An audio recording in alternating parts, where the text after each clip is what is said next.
Alrighty, hello everyone, this is Alan from MysteryMTG.com, and it's a rainy day here in Seoul, South Korea, driving to work, but I had to make this video. I've been on Twitter way too much recently, looking at all this drama unfold, and of course now WotC is taking control of the RC, but that's not what is making me really angry here. What's making me angry is, and just to preface this, utmost respect to members of WotC, Gavin Verhey, Mark Rosewater, etc., the professor. I am going to address some of the things that they've been saying, but I have a lot of respect for these guys. Don't take this video as in me saying I don't like them or as a disrespectful thing. I just simply disagree as one human to another human with how they're handling this and how it seems like the narrative is changing for something that was really a big problem. So, first and foremost, when you do something that you know is going to make a lot of people angry, and I'm talking about hundreds of thousands of people potentially, right? When you do something that you know is going to make a ton of people angry, you have to be prepared for kickback.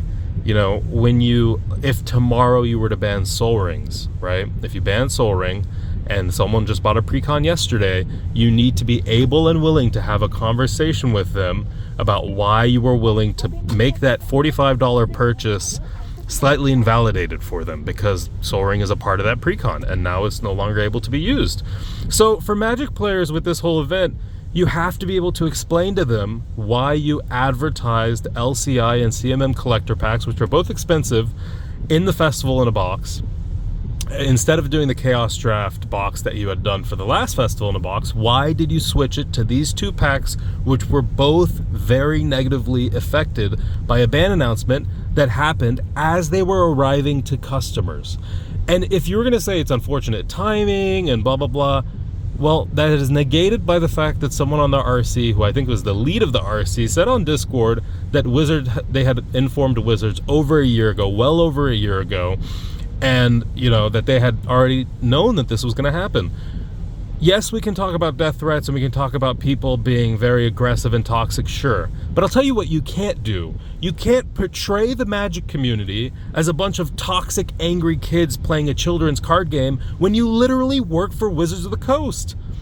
Stop pushing your fellow community members under you and disregarding their complaints, because what happens is, and as humans we do this, I've seen this so many times, where there's 100,000 people angry and 3 of them make death threats, and you point at those 3 and say, I'm not even going to have this discussion, look at what's happening to me. These people are, well, I'll tell you what, my stores had death threats. We did the right thing. You contact the authorities, you go through the appropriate channels, and you get those people handled. You find the real names and you get them handled. And there are so many ways to do that. I mean, that's it's a crime, right? Sometimes when you message someone saying you're going to kill them or something, you're going to go to jail probably. So don't do that. That's idiotic. But I'll tell you what you also don't do. When people present real issues to you, not a single one of them have been addressed. In fact, the post by Jim Page, there was no apology towards customers or people who were affected negatively.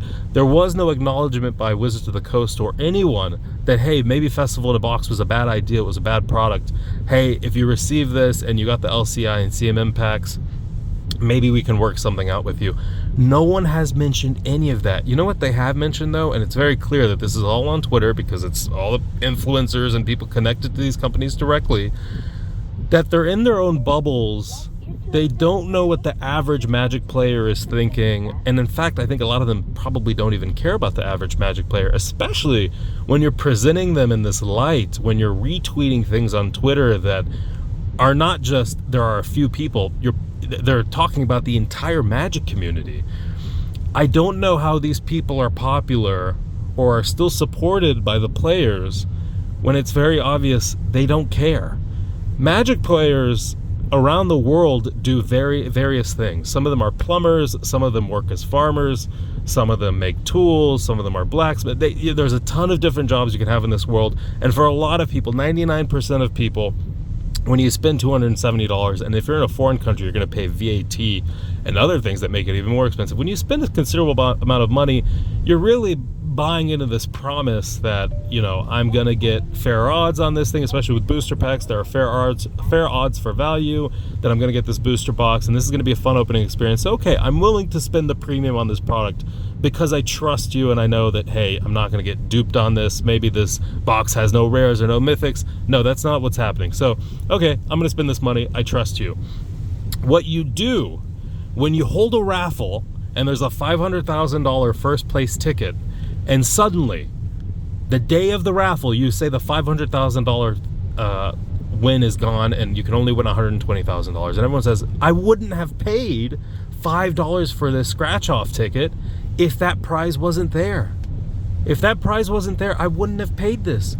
There's a value attached. And this is the reason why this whole event is close to being deceptive consumer practices. This, in Texas at least, I don't know in other places or other countries, there is a legal argument that can be made if there are receipts, right? If it shows that Wizards had known this was going to happen, and in response they say, okay, well, we have a bunch of this product in our warehouse. We know the secondary market value is going to dump. Let's send this out to customers. Then there is an argument to be made that is potentially deceptive consumer practices. So that's something that they should consider, which is probably why they're not talking about it, right? Because they don't want that conversation to pop up. But my big thing is here is, and I don't know why other Magic players aren't saying this, stop disrespecting the community that has made you. Yes, there are some crazy people out there. There are people out there with diagnosed mental issues that play Magic, and they have Twitter accounts, and they're going to say the dumbest crap, and you block them, okay? You block them. There's a tool for that, right? You block them.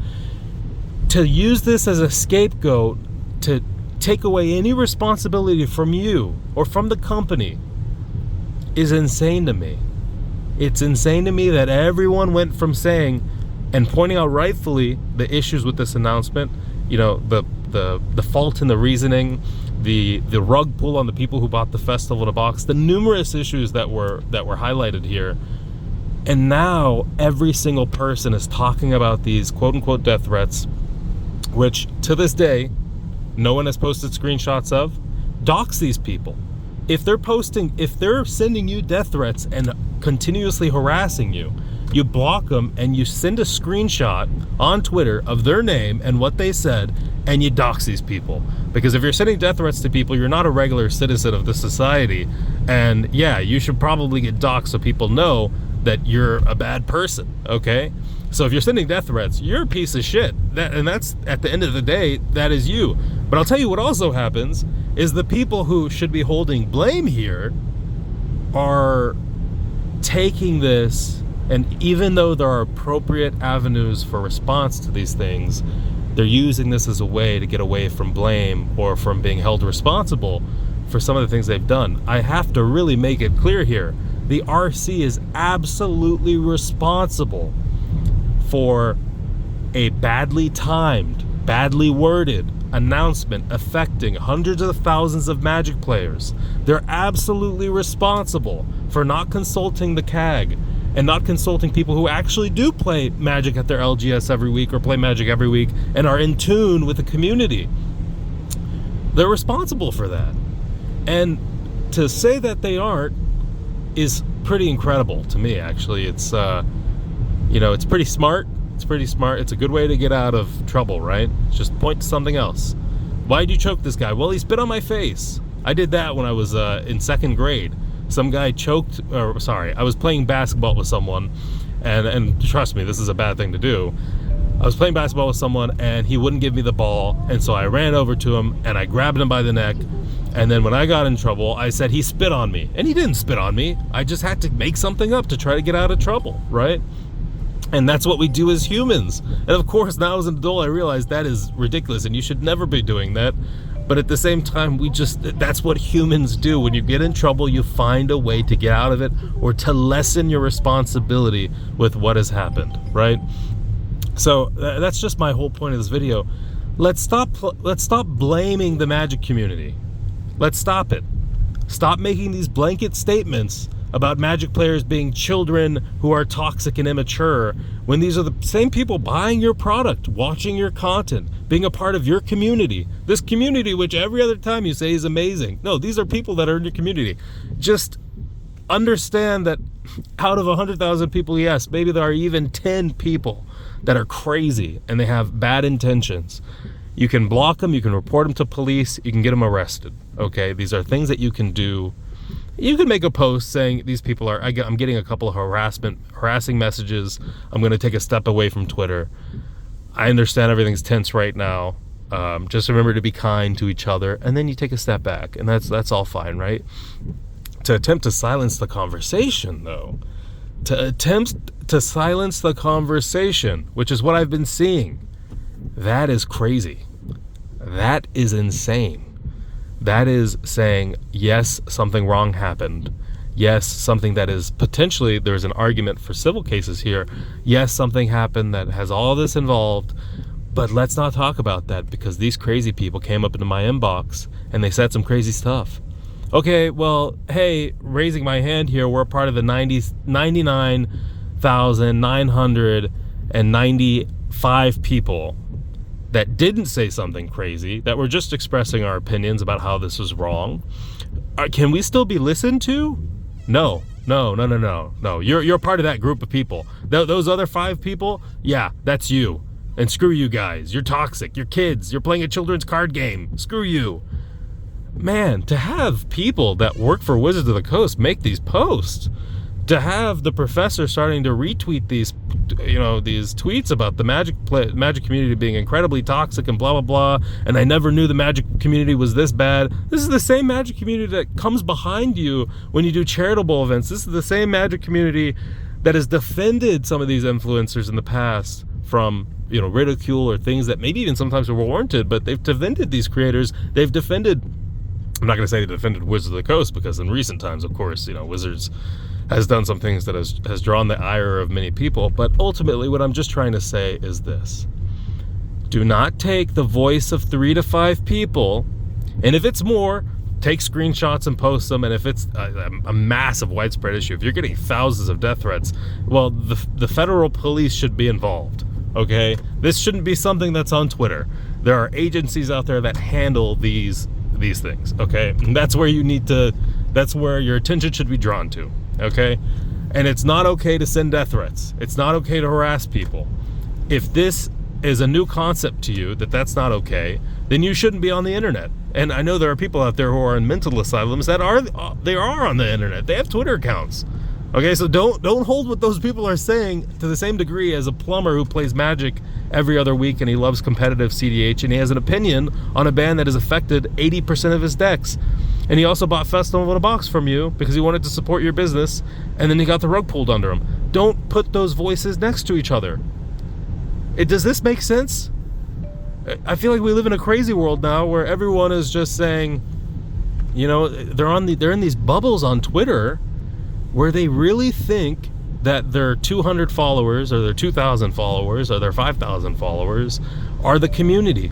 There are groups on Facebook with 80,000 members or over 100,000 members that have been so overwhelmingly negative about this and have really felt very cheated. That is the real Magic community. I hate to say it to you. You're not on the same platform. You're on Twitter, and a lot of them are on Facebook. A lot of them don't even use Twitter. Everyone's in their own bubbles, and that's a huge issue. Now, the RC has taken control WotC has taken control of what the RC was doing, so now Sheldon is probably,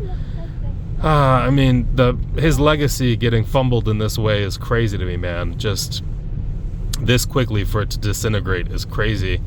And the RC is no longer community run. It is now going to be run by WotC, and they're taking a look at the ban list, and they're going to be unbanning things. They said that they won't be making any additional bans at the time, but they may be looking to unban things. This is interesting because this might disprove something.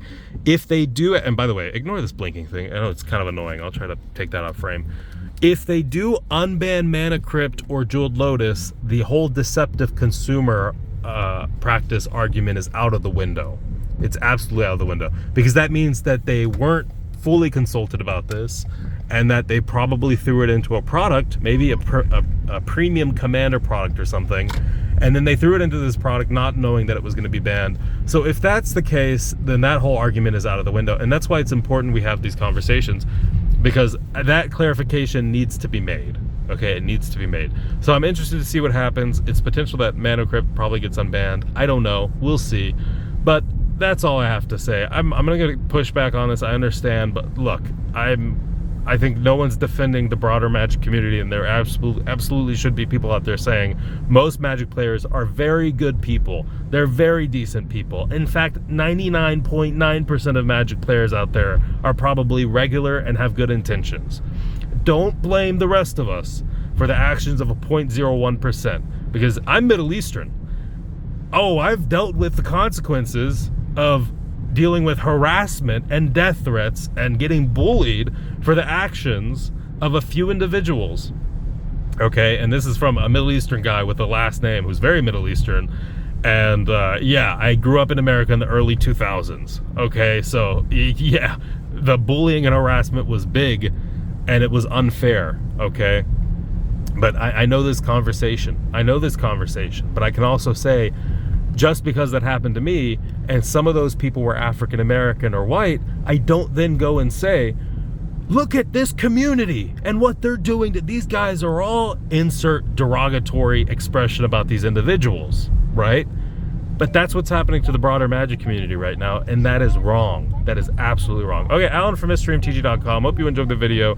I know you have a comment or an opinion, so leave it below, and let's get to discussing. Debate is a big part of Magic, and that will never change. That should never change, and that's important. Should never change. I'll see you guys later. Bye-bye.